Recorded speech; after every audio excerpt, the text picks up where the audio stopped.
નમસ્કાર મારા વાલા વિદ્યાર્થી મિત્રો, સ્વાગત છે તમારું એક નવા વિડીયોમાં.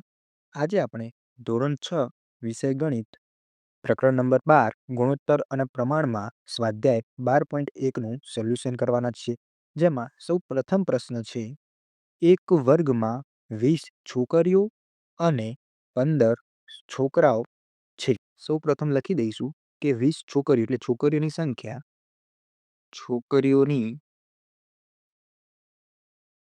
સંખ્યા બરાબર 20.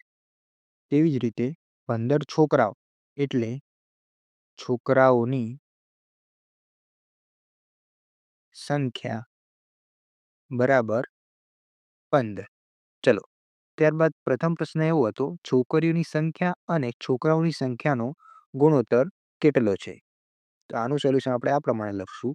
ગુણોત્તર બરાબર, હવે જે પ્રથમ કીધું એ આપણે ઉપર લખીશું. જેમ કે પ્રથમ હતું છોકરીઓની સંખ્યા, એ પહેલું છે, તેને આપણે ઉપર લખીશું છોકરીઓની સંખ્યા, અને ભાગાકારમાં જે બીજું પદ આપેલું છે તે લખીશું. બીજું શું આપેલું છે? છોકરાઓની સંખ્યા, એટલે છોકરાઓની સંખ્યા આવશે નીચે.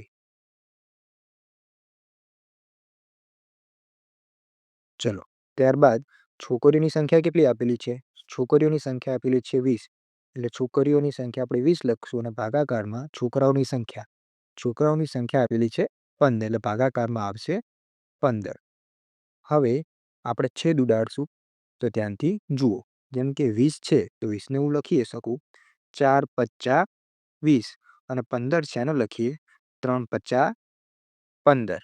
એટલે હવે શું થશે? તો કે 5 × 5 કટ થઈ જશે, ઉપર વધ્યા 4 અને નીચે વધ્યા 3. અને હવે ગુણોત્તરમાં લખીએ તો ગુણોત્તરમાં કઈ રીતે લખાશે? તો કે માગેલ ગુણોત્તર બરાબર 4/3, એટલે કે ઉપર 4 પછી ભાગાકાર છે તો એને આપણે ગુણોત્તરમાં લખીશું જેમ, અને નીચે છે 3. તો માગેલ ગુણોત્તરનો જવાબ શું આવશે? 4/3. ત્યારબાદ બી નંબરનો પ્રશ્ન જુઓ, છોકરાઓ અને વર્ગના કુલ વિદ્યાર્થીઓનો ગુણોત્તર કેટલો હશે? તો આપણે લખશું ગુણોત્તર બરાબર, જે પ્રથમ આપેલું તે ઉપર લખશું છોકરાઓ, એટલે છોકરાઓની સંખ્યા, અને જે બીજા નંબરમાં આપેલું હોય તે આપણે નીચે લખશું, અને વર્ગના કુલ વિદ્યાર્થીઓ, એટલે નીચે આવશે કુલ વિદ્યાર્થીઓ. ચલો, હવે છોકરાઓની સંખ્યા આપણને ખબર છે કે છોકરાઓ કેટલા આપેલા છે રકમમાં? તો કે 15, અને છોકરીઓ આપેલી છે 20. તો છોકરાઓની જગ્યાએ આપણે લખી દઈશું 15. હવે કુલ વિદ્યાર્થીઓની સંખ્યા શોધવાની છે. તો જો છોકરી 20 હોય અને છોકરાઓ 15, તો કુલ વિદ્યાર્થીઓ કેટલા મળી જશે? આપણને મળશે 35. તો કુલ વિદ્યાર્થીઓની જગ્યાએ આપણે લખીશું 35. હવે આના ભાગ પાડશું તો 15ના ભાગ કયા પડશે?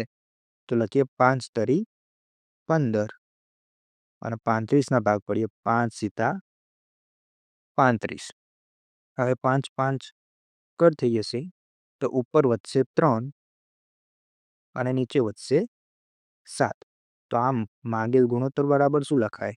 તો ગુણોત્તર બરાબર 3/7, એટલે કે ઉપર 3 પછી ભાગાકાર છે એની જગ્યાએ લખીશું આપણે જેમ.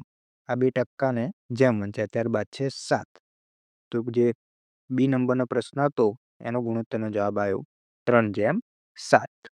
ત્યારબાદ પ્રશ્ન નંબર 2 છે, વર્ગના 30 વિદ્યાર્થીઓમાંથી 6ને ફૂટબોલ, 12ને ક્રિકેટ અને બાકીનાને ટેનિસ ગમે છે, તો નીચેના ગુણોત્તર શોધો. તો સૌ પ્રથમ આમાં જે માહિતી આપેલી છે તે આપણે લખી દઈએ.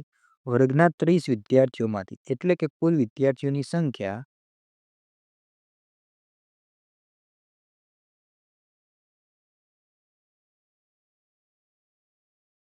બરાબર 30.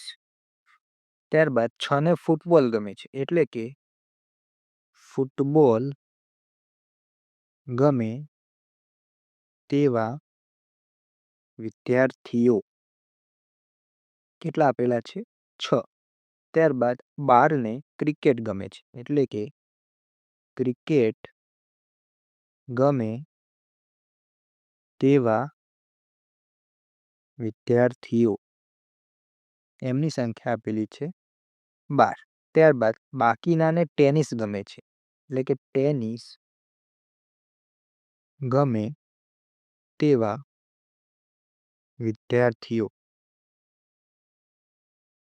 તો આ કઈ રીતે શોધશું? બાકીનાને કીધું છે એટલે કે જો 30 વિદ્યાર્થી છે એમાંથી 6 ને ફૂટબોલ ગમ્યા, 12 ને ક્રિકેટ ગમ્યા એટલે કે 30માંથી આ 6 જતા રહ્યા અને 12 પણ જતા રહ્યા એટલે 30 ઓછા 18 એટલે કેટલા બાકી રહ્યા? તો આપણને મળશે 12 વિદ્યાર્થીઓ. કેટલા વિદ્યાર્થીઓ મળશે? 12 વિદ્યાર્થી. એટલે આ ત્રણેયનો સરવાળો કેટલો થઈ જશે? 30 થઈ જશે. ટેનિસ ગમે તેવા વિદ્યાર્થીઓની સંખ્યા આવશે 12. ચલો હવે એ નંબરનો પ્રશ્ન શું દીધો છે? ફૂટબોલ ગમે છે તેવા વિદ્યાર્થીઓની સંખ્યા અને ટેનિસ ગમે છે તેવા વિદ્યાર્થીઓની સંખ્યાનો આપણે ગુણોત્તર શોધવાનો છે. તો જુઓ આપણે લખીશું ગુણોત્તર બરાબર જે પહેલું પદ આપેલું તે ઉપર લખીશું ફૂટબોલ ગમે છે તેવા વિદ્યાર્થી એટલે ઉપર શું લખશું? ફૂટબોલ ગમે તેવા વિદ્યાર્થીઓ. અને બીજું પદ આપણે ભાગાકારમાં લખીશું ટેનિસ ગમે છે તેવા વિદ્યાર્થીઓ. ટેનિસ ગમે તેવા વિદ્યાર્થીઓ. ચલો તો ફૂટબોલ ગમે તેવા વિદ્યાર્થીઓની સંખ્યા કેટલી છે? 6. અને ટેનિસ ગમે છે તેવા વિદ્યાર્થીઓની સંખ્યા આપણે ગોતી 12. ચલો ત્યારબાદ આના ભાગ પાડશું. 6 છે તો હું એને 6 એકા 6 લખું અને નીચે 12 ને 6 દુ 12 લખું એટલે અહીં 6 6 કટ થઈ જશે અને આપણને જવાબ મળશે 1/2 એટલે કે 1 છે તો 1 ના 1 ભાગાકારને આપણે લખીશું જેમ અને નીચે લખીશું 2. તો જે આ પ્રશ્ન એ હતો એના ગુણોત્તરનો જવાબ આવશે 1/2. ત્યારબાદ બી નંબરનો પ્રશ્ન જુઓ વિદ્યાર્થી મિત્રો. ક્રિકેટ ગમે છે તેવા વિદ્યાર્થીઓની સંખ્યા અને કુલ વિદ્યાર્થીઓની સંખ્યા. તો આપણે લખીએ ગુણોત્તર બરાબર જે પહેલા આપેલું તે ઉપર લખીશું ક્રિકેટ ગમે છે તેવા વિદ્યાર્થીઓની સંખ્યા. તો ઉપર આવશે ક્રિકેટ ગમે તેવા વિદ્યાર્થીઓ અને ભાગાકારમાં આવશે કુલ વિદ્યાર્થીઓની સંખ્યા. કુલ વિદ્યાર્થીઓ. તો ક્રિકેટ ગમે છે તેવા વિદ્યાર્થીઓની સંખ્યા આપેલી છે 12 વિદ્યાર્થીઓ અને કુલ વિદ્યાર્થીઓની સંખ્યા છે 30. હવે આપણે 12 અને 30ના ભાગ પાડીશું તો આપણને ખબર છે કે 6 દુ 12 થશે અને 6 પચ્ચા 30 થશે. તો અહીં તમે જોઈ શકો 6 6 કેન્સલ થઈ ગયા તો ઉપર વધ્યા 2 અને નીચે વધ્યા 5. હવે આને ગુણોત્તરમાં લખી દઈએ 2/5. તો જે બી નંબરનો પ્રશ્ન હતો તેના ગુણોત્તરનો જવાબ આવશે 2/5.